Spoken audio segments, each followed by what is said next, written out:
there's going to be gains and losses. And we are not going to be left untouched. That is very difficult for the West. And that's very difficult for the Chinese also. Yeah. No? True.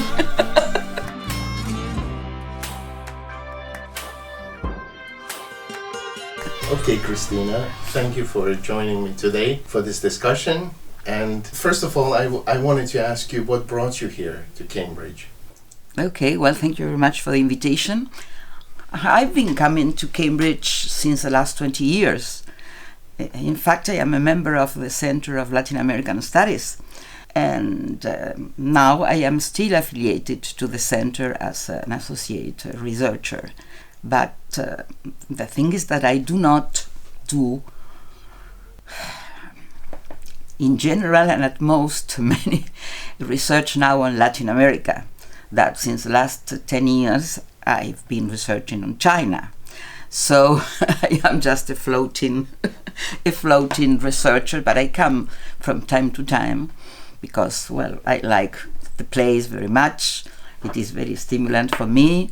I have a lot of friends, I go to seminars, etc. And now, this time I came because I want just to collect all my papers, some of them published, others not, for a book about Chinese political debates, contemporary Chinese political debates on democracy, which is my field. Wow. So I am a political philosopher. And all my life, just I worked on Latin American debates on democracy, just in relation to Europe and to the United States theories and debates. But it happened something just a bit frustrating about just all the time being related to Europe or to North America. I mean, not only my case, just in general in my country and in South America or in Latin America in general. Just that the others, not Europeans and North Americans, were like models just to be loved or hated, just to be followed or rejected. And if not, we just went into ourselves again just to look for some national identities, a deeper sense of our selfhood, of our national being, no? As we say. So I was a bit tired of that. And by the first decade of the 21st century, I decided that I had to do something different because we were very isolated. We were very much fixed in those essentialist views and perspectives. Who is we? We, I mean our intellectuals, our politicians, people in general in my country.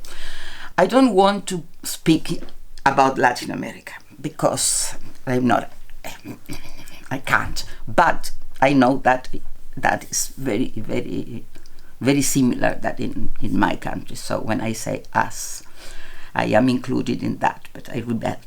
So in Argentina? In Argentina. Okay. So that it was a coincidence because I went for the first time to Asia. I went to India. And it was very impressive. Well, as you know, everybody who goes for the first time to India, it's something very strong. And I found that the Indians, by that time, they were saying, oh, but we are going to overcome very quickly the Chinese because of that. And so for me, China was something very much unknown. And when I came back, I joined these two things. And obviously it was the rise of China, it was the rise of India. And I said, well, I mean, we are only less than 40 million people by that time. We are a very small country. We are isolated, just recourse between all the time frustrations and coming back to the past, etc. So we have to open to other cultures, to other perspectives. It is just we have to know about these big countries which are just re-emerging, which are new, but they are very old. And so I proposed in my university a project which was approved. When I was coming here, I was laughing because perhaps for you it is not it is not common that your research project has to be approved, perhaps, no? Even if you are a tenured professor. But in our case, we have to be approved. Our research has to be approved. It was a very crazy proposal because I decided that I was going to research about modernity and democracy, always contemporary, very contemporary, in both India and China. And I joined a lot of people. I mean, all the people I knew, and perhaps quite all the people who existed, just experts in India, but not very much in China. So I found that. But then people just left, and I still went on, but I still went on just researching China. And that was the beginning. Then I traveled to China in 2013, the first time, and it was a very blind journey. Just I went there and I talked to many people, scholars and people, and I had to it was just a very satisfying experience, because I thought that understanding would have been more difficult, but it wasn't. I mean, I could understand, we could talk and have a dialogue, a conversation, and a conversation about democracy and these things which are quite controversial, no? Yeah. In China and out of China, just to talk about democracy in China. And then I was invited to go back to China, and the next year I had a very big opportunity for me, because those things are happening in our countries that we had. Just my university, the University of Buenos Aires, had an agreement with the government, the Chinese government, just for scholarships for visiting professors, and I was sent to the University of Beijing, and I was the first professor in my university to go to the University of Beijing. And it was, again, well, obviously have difficulties. One very important thing is that I do not speak Chinese. And how long were you there? I was almost 2 months. Okay. And it was very funny, because the person who was a very well-known intellectual who had invited me was not there when I arrived. So I didn't know what to do. Said, well, let's go and just visit everybody in the different places, just in the Academy of Social Sciences, in the Faculty of Philosophy, the Faculty of Political Science, International Relations. And then I went, and I was invited to give lectures, and I gave some lectures on democracy, and we could exchange ideas. Well, and then I went on. Well, okay. That's my... Are you learning Chinese, or do you not need Chinese?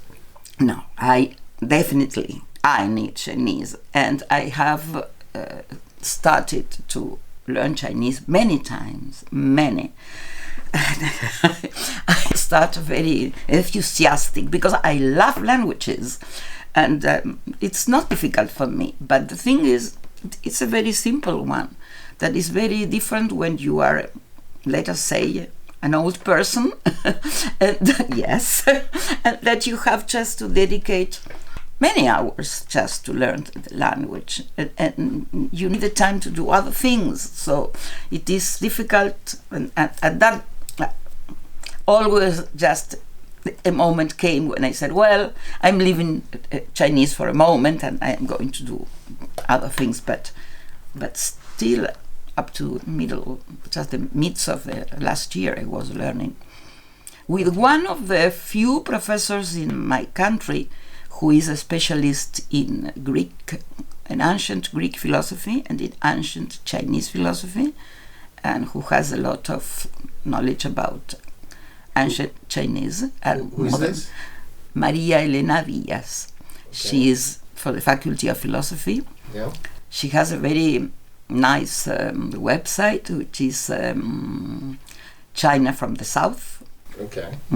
I also have a page, which is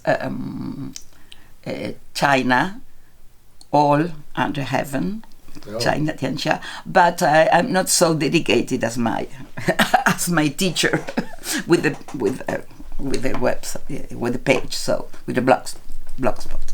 So okay, so how is China different actually today than say it was about 20-30 years ago?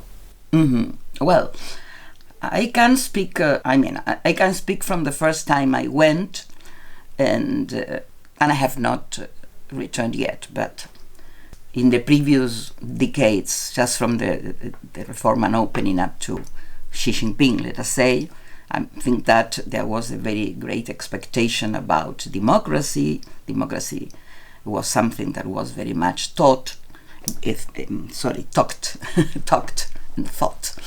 and there was a certain liberalization and the pluralism, etc. So, for example, the theories of transition to democracy, they were just developing there, and many authors thought that it could China was inevitably going just to a democratic process, and that it was going to be democratic in the next decades.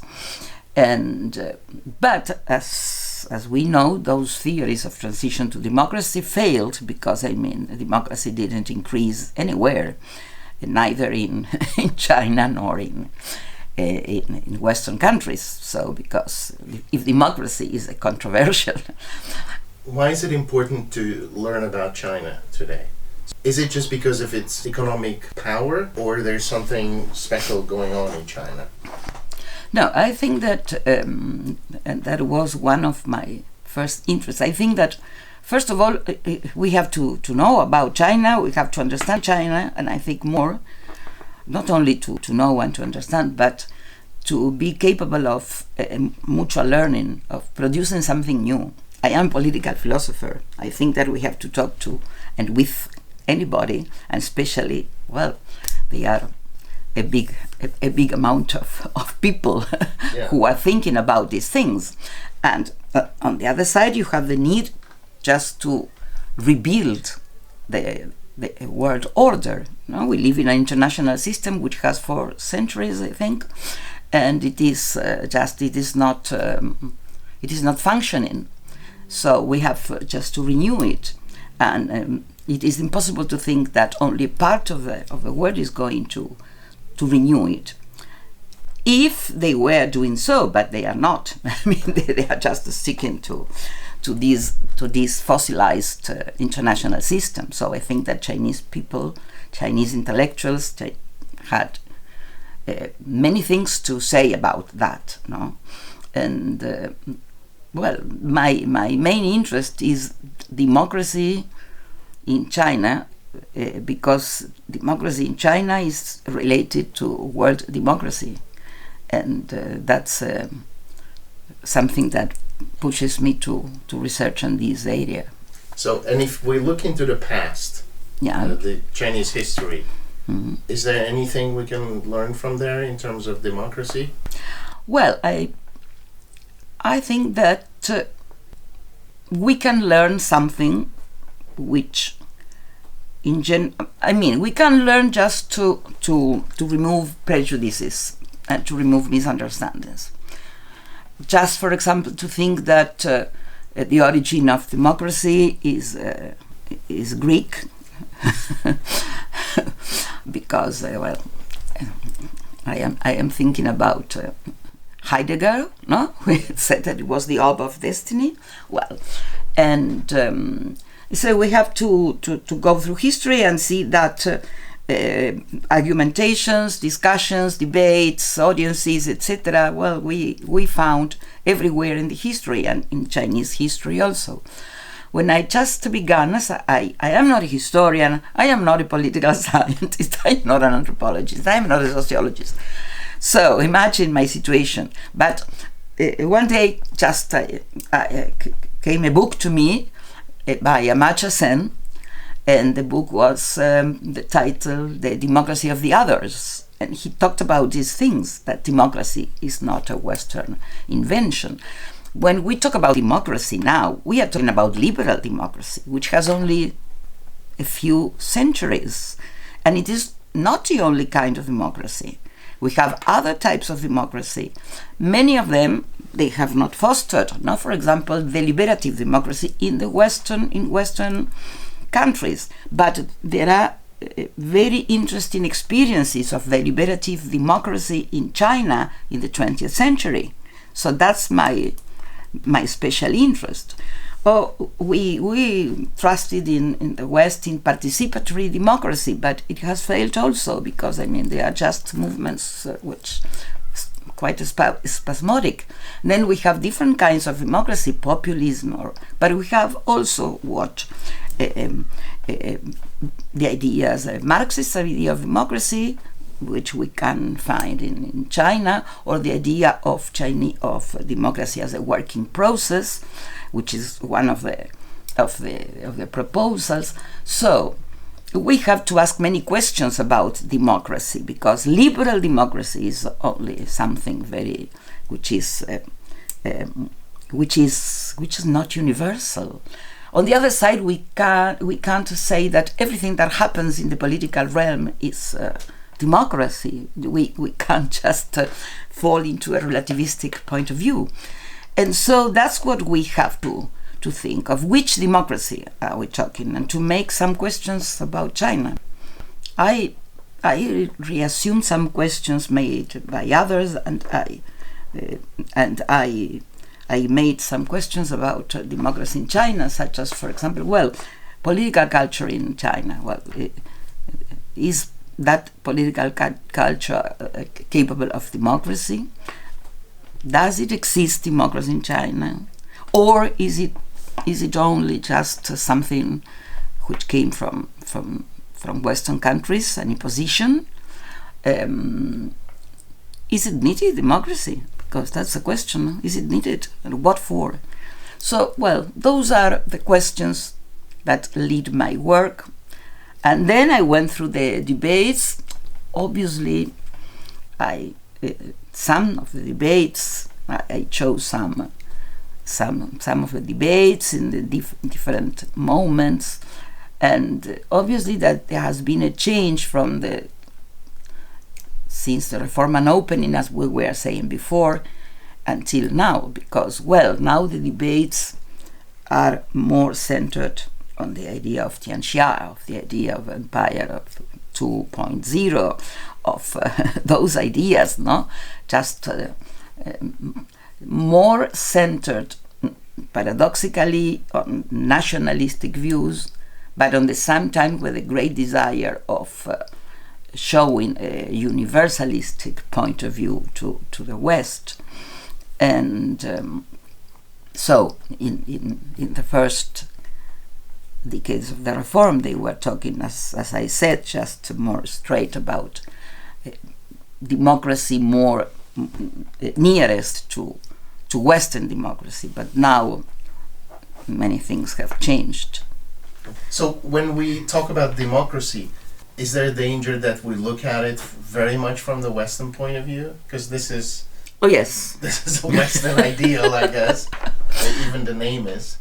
Yes, but that name, the concepts, they are using in some context and they mean something in certain context, but we can use, they have been used, they always are used in history of everywhere, and they have different meanings, and they are just resignified or whatever. No? So, I'm not so much afraid of talking about democracy. One thing is that Chinese people talk about democracy, no? That means they have just assumed the word, and they discuss democracy, and they discuss different kinds of democracy. What I think that from the Western side is, the problem is that it's on the grounds of political and ideological reasons that many are just stick to an idea of democracy, which is very much discussed and which is not working at all. So, but they still think that it's the true democracy. No. So what we see now, just for me, it's something, and for me, and I suppose for many others, just to see the great divide, just the ideological war between Democrats, the good people, the good guys, the others, the autocrats, the malign. That's very strong, to speak about the malign others in terms of a holy crusade,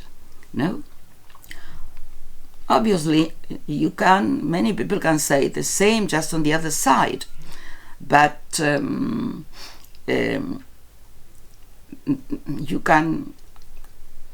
we can, and I ask myself, it's just, in many cases, just Chinese ideas of democracy do not fall into new kind of exceptionalism, But we can ask ourselves if it is a rhetoric, it's a utopia, what is that they are talking about?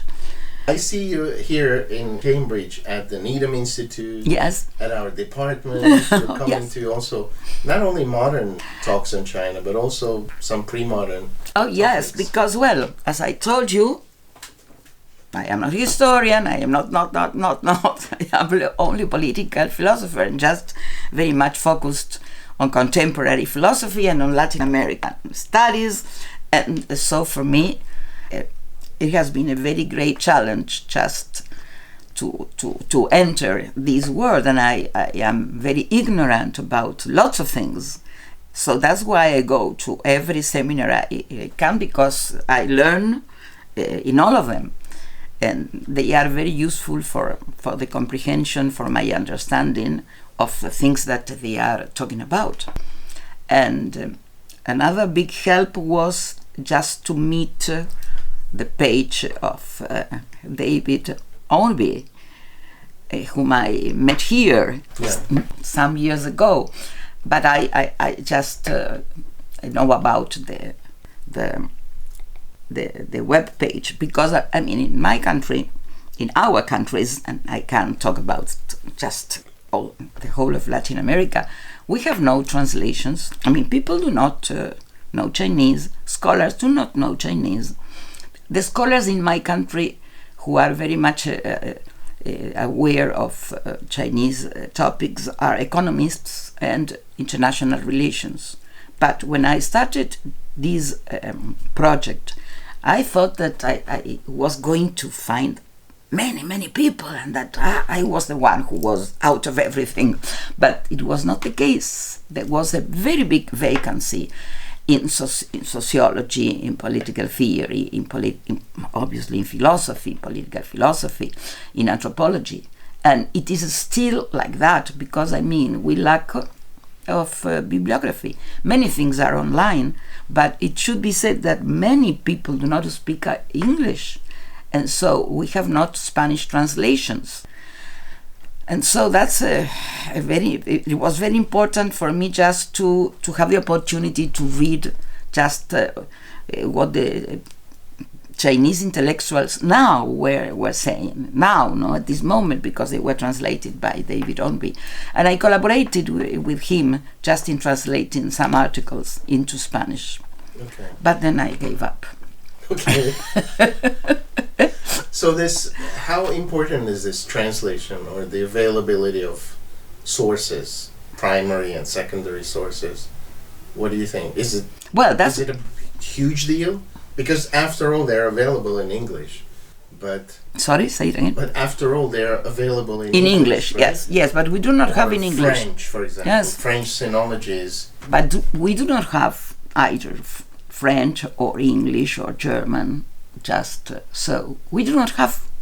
Mm-hmm. So we have some, as I say, some things that you can get online, but we do not have the people who are just studying these areas or these fields. I mean, we have economies, international relations. Now this group which I was telling you, which they are sinologists, they are philologists, I mean, they are just very much engaged with ancient Chinese studies, but not contemporary studies. People who are engaged in contemporary studies, as I said, they are from those areas. And in many cases, in the last years, just the interest grew, but the interest grew as much as the way in which those interests are ideologized, or just very much politicized. Yeah. And so they remain in a very superficial. So is this going to change, you think, in the next 10 years? Well, as I am a political philosopher, I should follow Hegel, who said that philosophy is not for predictions. I see. Okay. Just only to speak about what is going on. But I don't think that it is going to change. I don't know in a decade, but I don't think so. Well, I began just more or less 13 years ago. And I was very confident that when Chinese studies were going to grow up and just the centers and just the exchanges between different people, and it wasn't like that. And because of political, how do you say, academic politics, ideology, the lack of resources, as we were talking, a mix of everything. And so I don't think that we have just grown up very much. No. Except in those areas, I insist, because we have people in international relations and in economy. So, and this has happened the last 13 years. So the next 13, I don't know. Okay. I don't know if I am going to see that, but I am still go on working, because I mean, I think that really it's a very deep feeling and conviction that I have, that we have to know the other, that we have to understand the other, that we have to work with the other. We have just, because if not, we are just stick to our perspectives and we never change. We are always doing the same. And so we have to learn just with and from the others, and the best thing, yes, to produce new things. I don't know. Do you see the world? It doesn't seem to be changing a lot. It is changing, but it is not changing for better. Yeah, that's true. It is changing a lot. It is changing a lot, but not for the best. And so we have to do something different.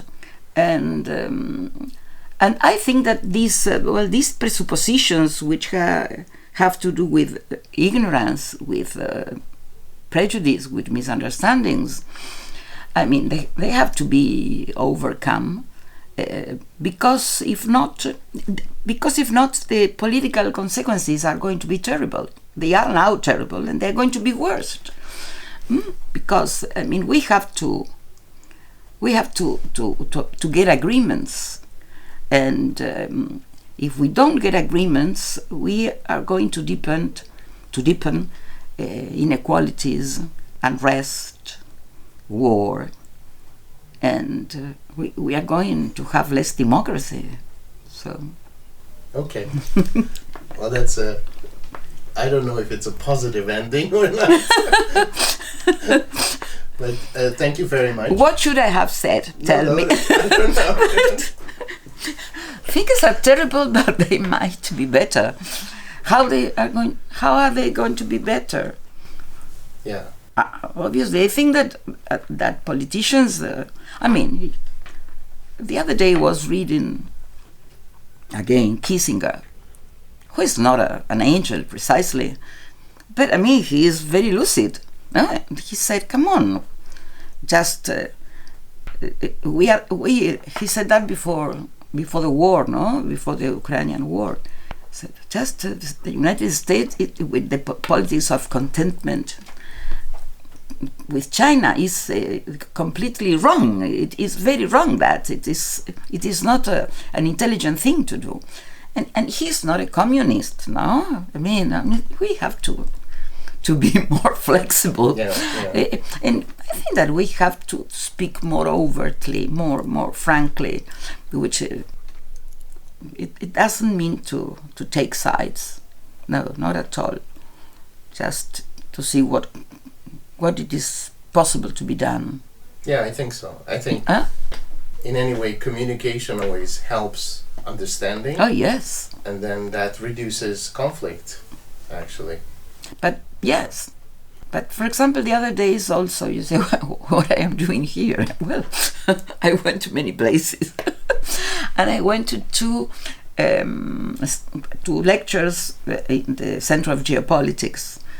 And it was very shocking in a way, because, I mean, they said, well, we have to know and to understand and to communicate, but we are going to be ourselves. We have to defend our values. We are us and we are not them. So you say, well, that's not the way to solve anything. So I like very much what Metzger says about that. There's going to be gains and losses. And we are not going to be left untouched. That is very difficult for the West. And that's very difficult for the Chinese also. Yeah. No? True. So, thank you. Well, thank you. Having this discussion with me. And I hope the remaining time in Cambridge goes well. Well, thank you very much. Thank you for your invitation. Thank you.